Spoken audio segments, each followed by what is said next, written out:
Nick Cannon has officially found himself under an intense spotlight, and this time, the situation is anything but favorable. One of the mothers of his children has reportedly gone into full protective mode, filing for emergency custody along with a restraining order after making a shocking allegation. She claims Nick attempted to pressure their child into becoming an organ donor. Yes, it's as alarming as it sounds. Social media is in disbelief, conversations are spiraling, and what might have once been dismissed as celebrity drama has taken a far more disturbing turn. As people struggle to wrap their heads around that accusation, the broader context only deepens the unease. Nick's personal life has long been a topic of discussion: 12 children, 6 different households, ongoing health challenges, and persistent rumors about his motives as a father. Taken together, these details are now being re-examined through a much darker lens. With one baby mother stepping forward and legal proceedings underway, many believe this could be the moment when long-simmering suspicions finally surface in full view. According to reports, the mother, whose identity has not been disclosed, has petitioned the court for immediate and sole custody of their minor child. The filing allegedly includes claims that she has credible reason to believe Nick was attempting to coerce her into allowing their child to donate an organ to him. Leaked legal documents suggest sustained pressure on her part, though they do not specify which organ was involved. Even without that detail, the accusation alone has left the public stunned. The situation grows more serious with additional claims that the mother fears Nick might try to take the child without consent. Because of this, she has also requested a restraining order to protect both herself and the child. If these claims hold weight, the case moves beyond celebrity scandal into genuinely troubling territory. While it remains unclear how the court will rule, legal experts suggest her chances may be stronger than some expect. Organ donation involving minors, especially when a parent is the recipient, is an extremely rare and tightly regulated process, typically considered only when no other options exist. So even without full disclosure about Nick's medical condition, the mere suggestion that his child could be placed on a donor list signals how grave the circumstances might be. This alone complicates the court's decision, turning what might have been a standard custody dispute into a legal and ethical minefield. Surprisingly, despite the shock factor, many observers say they're not entirely caught off guard. Over the years, speculation has followed Nick regarding his views on fatherhood and reproduction. While he often leans into a carefree, hypersexual public persona, some have long suggested that this image masks something more calculated.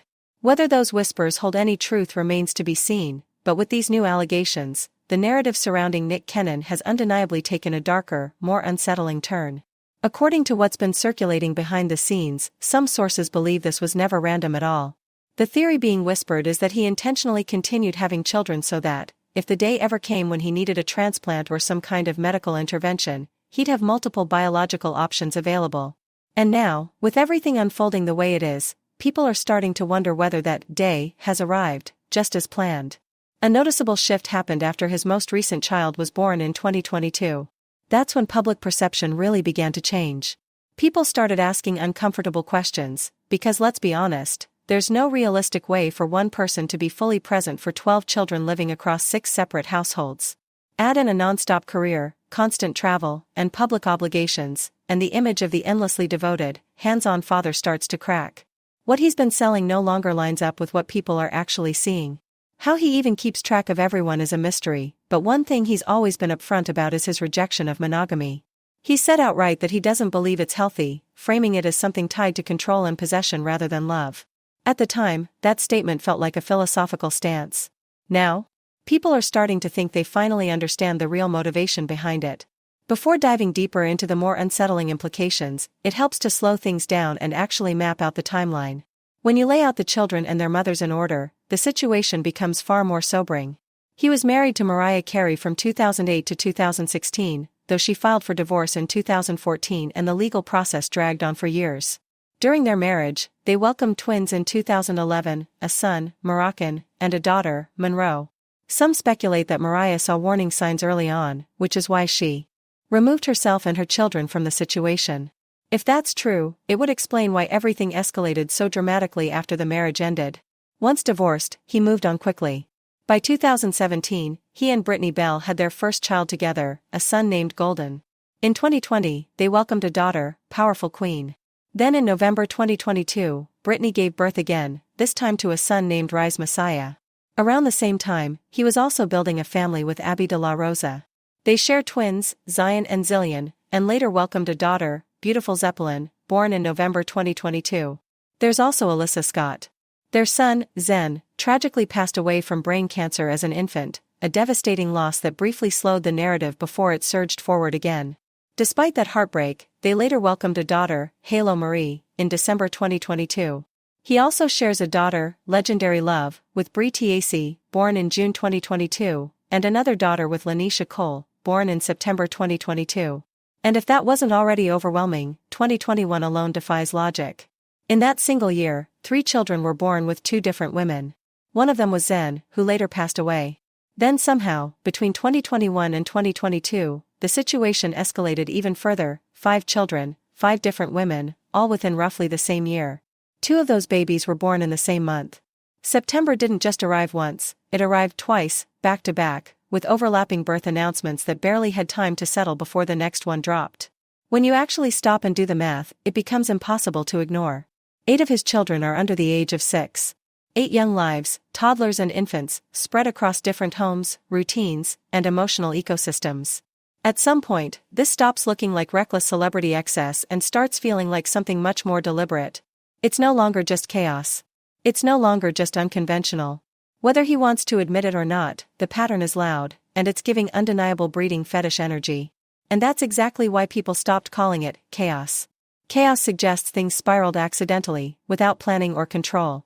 What unsettled people was the opposite, the growing sense that this was deliberate. Long before the organ-related allegations ever surfaced, fans were already questioning how one man could realistically be a present, emotionally engaged father to 12 children at the same time.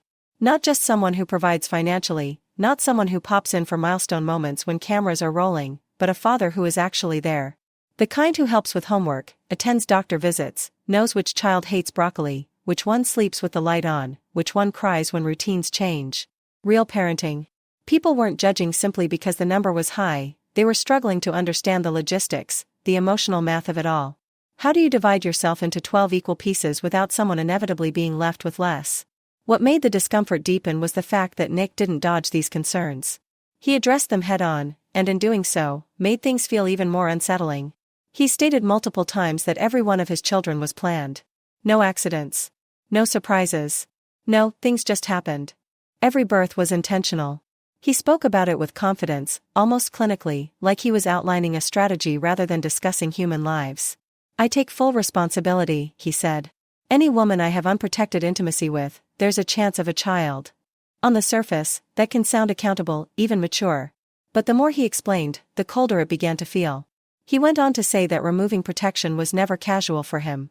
In his mind, allowing that level of intimacy meant he had already decided the woman could be the mother of his child. Not might be. Could be. As though motherhood were a role he assigned based on his own criteria, rather than a life-altering commitment that requires shared stability, long-term planning, and mutual sacrifice. He framed it romantically, emphasizing admiration, respect, and deep conversations. He spoke about how he and these women talked about having children, about how excited he was to see them become mothers, about how meaningful those moments felt. On paper, it sounds intentional. Almost beautiful. But intention without sustainability doesn't translate to responsibility, it turns into fantasy. Admiration doesn't show up for therapy sessions. Conversations don't replace daily presence. Saying someone would be an amazing mother doesn't automatically make you an available father. And that's where the unease set in. Because even as he praised these women and emphasized how wanted the children were, the narrative always revolved around him, his values, his philosophy, his legacy. The children themselves felt more like outcomes than individuals. And when you factor in how quickly it all happened, how little space existed between one birth and the next, it stopped feeling like thoughtful family building and started resembling a compulsive pattern feeding something deeper.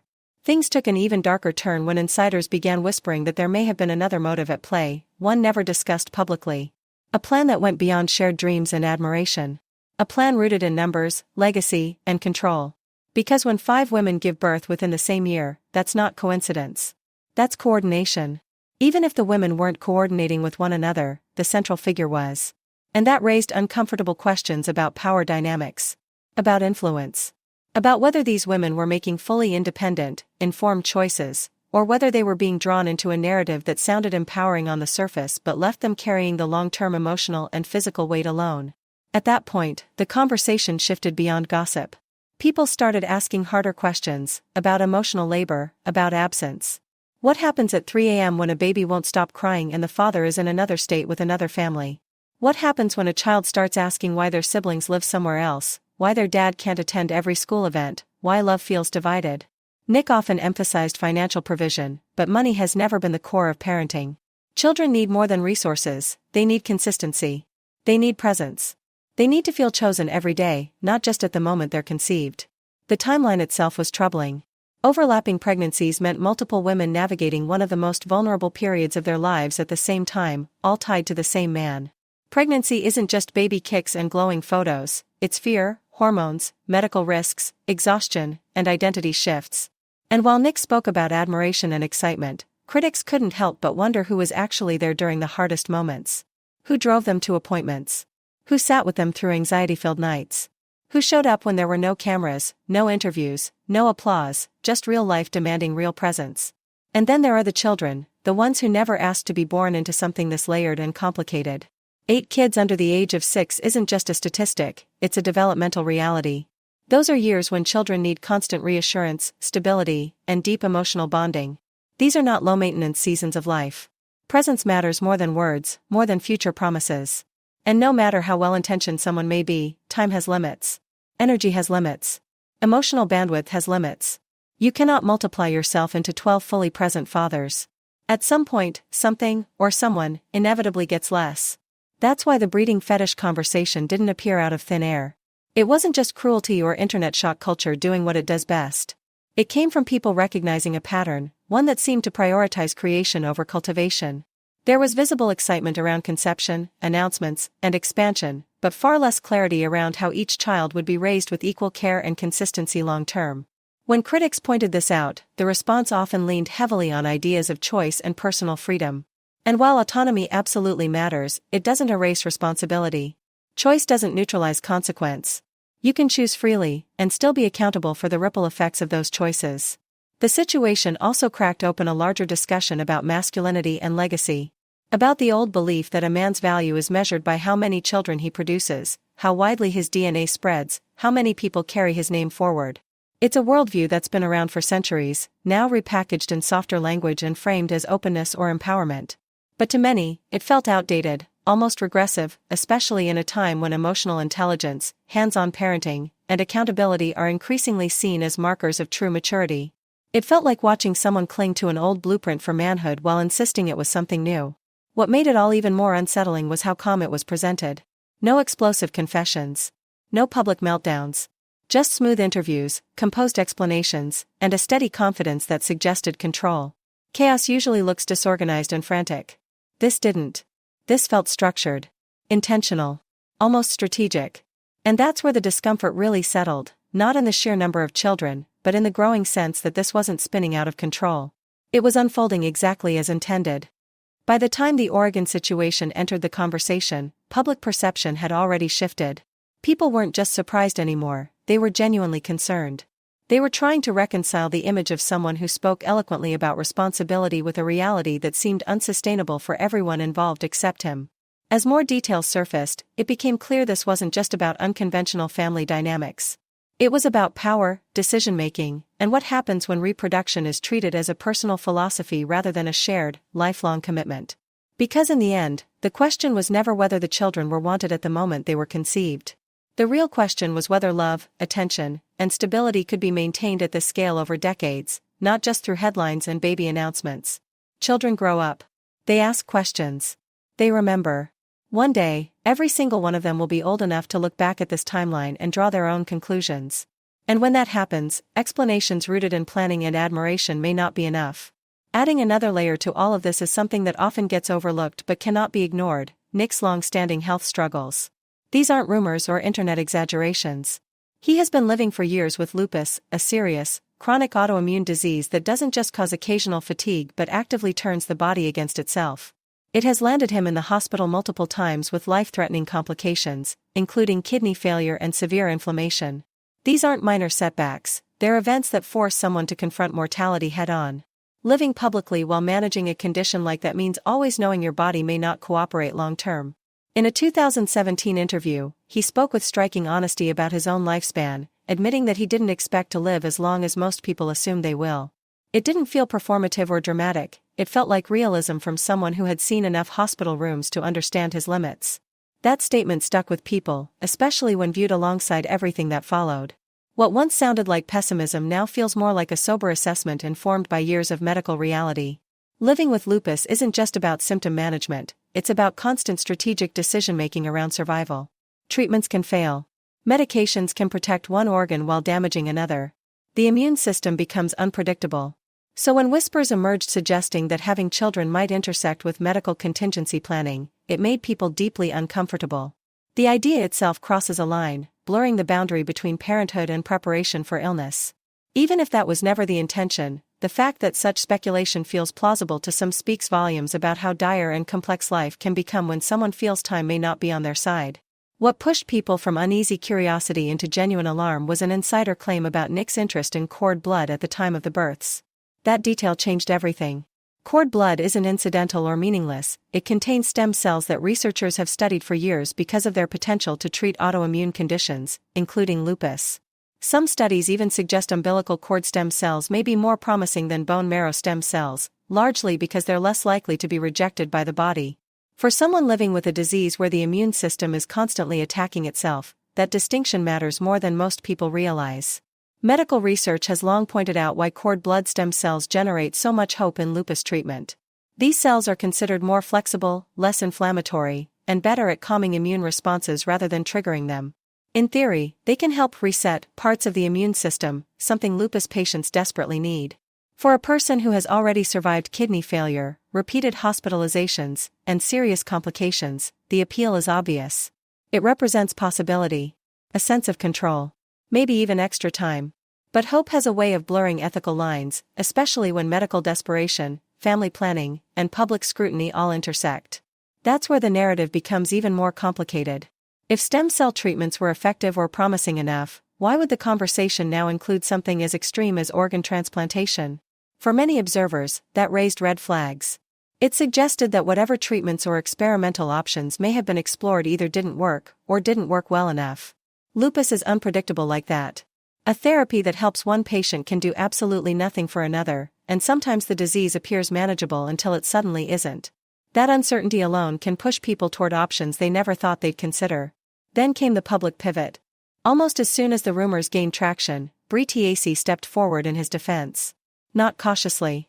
Not vaguely. She spoke with warmth, emotion, and intention. She posted a smiling photo of the two of them on Snapchat and wrote a message that felt pointed in its calmness. I'm not proving anything. I love my family. I love my partner. I love all his kids. And I welcome and accept any mothers. On the surface, it read like love and unity. Beneath that, many saw damage control, not necessarily manipulative, but protective. When someone you care about is